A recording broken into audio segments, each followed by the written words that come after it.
օրակարգը այնտեղ է, ես այստեղ եմ։ Ավստրիայի Սանկտ Փելթոն քաղաքի կաթոլիկ եկեղեցուն պատկանող տարածքում վաղը հրավիրվելիք եպիսկոպոսական ժողովը վերածվեց եպիսկոպոսական հավաքի։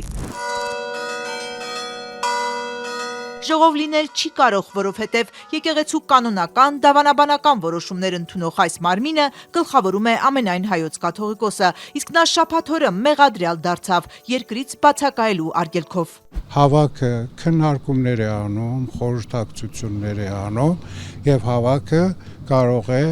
իր քննարկումների եզրակացությունները բերել մայրաթոր։ Որոշումներ չեն կայացնում, վճիռներ չեն կայացնում։ Նաթան Սրբազանն ինքն էլ մեկնել չի կարող, նա մայրաթորի եւս 5 միաբանների հետ մեղադրյալ է նույն դատական ակտի կատարմանը խոչընդոտելու քրեական վարույթով,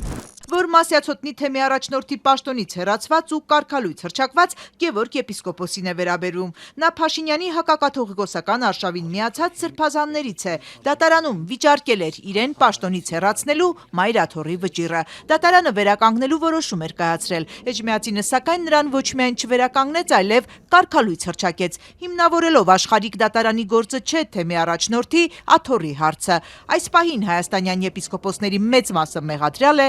Ավստրիայեն մեկնել միայն Արարատ ու Դանիել սրբազանները։ Այսօր հավաքվում են դեռ, արդեն մի 20 եպիսկոպոս եկել է, մնացածին սպասում են օրվա ընթացքին։ Կենտրոնական Եվրոպայի հայրապետական պատվիրակ Տիրան Սրբազանը Վիեննայից տեղեկացրեց, որ Երուսաղեմի հայոց պատրիարքությունից 2 եպիսկոպոսներ են մասնակցելու, Պոլսո պատրիարքարանից 1-ը, իսկ Կիլիկիո կաթողիկոս Արամ Առաջինը պատգամ է ուղարկել։ Եթե եպիսկոպոսական ժողովը ձախողված չլիներ, այսօր Վիեննայում նվիրապետական աթոռների առաջին դեմքերը պիտի լինեին։ Վեհապարը այնտեղ չի, մյուս գաղակալներն էլ այնտեղ չեն լինի։ Ամեն բան պայմանավորված է իրարով։ Նաթան arքեպիսկոպոսի տեղեկացմամբ իրենք բացակայելու արգելքով Հայաստանում մնացած միաբանները Ավստրիայի հավաքին հեռավարել չեն մասնակցելու։ Միացյալ Նահանգներից դեպի Վիեննա ճանապարհին է Ամերիկայի արևմտյան թեմի առաջնորդ Հովնան arքեպիսկոպոս Տերտերյանը։ Վեհապարի հրաժարականը պահանջող եպիսկոպոսներից միակը, որ հայտարարել էր ժողովին մասնակցելու է, եւ այժմ էլ ըստ հայրապետական պատվիրակ Տիրան Սրբազանի պլանը չի փոխվել, թեպետ ժողովը հավաք է դարձել։ Ավստրիայում եպիսկոպոսական ժողով հրավիրելու որոշումը մայրաթորը հիմնավորել էր հնարավոր ճնշումներից միաբաններին հեռու պահելու ցանկությամբ։ Վարչապետ Փաշինյանը վեհապարին մեղադրանք առաջադրելու հենց նախորդ օրն էր կոշտ հակազդեցություն խոստացել, որովհետև ըստ նրա Հայաստանից դուրս ժողով հրավիրելու նպատակը կաթողիկոսությունը դուրս տանելն է։ Այս պատմությունը կաթողիկոսությունը Հայաստանից դուրս տանելն է եւ ես դա թույլ չեմ տալու։ Թույլ չեմ տալու։ Եթե դրա համար պետք է լինի լրացուցիչ միջոցներ ձեռնարկվել, կձեռնարկվեն լրացուցիչ միջոցներ։ Այդ մարդկանց նպատակը կաթողիկոսությունը Հայաստանից հանելն է։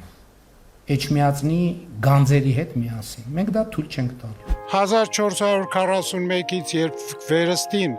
մայրաթորը վերադարձավ Հայաստան, 700 տարի է Հայաստանում է եւ հավիտենաբար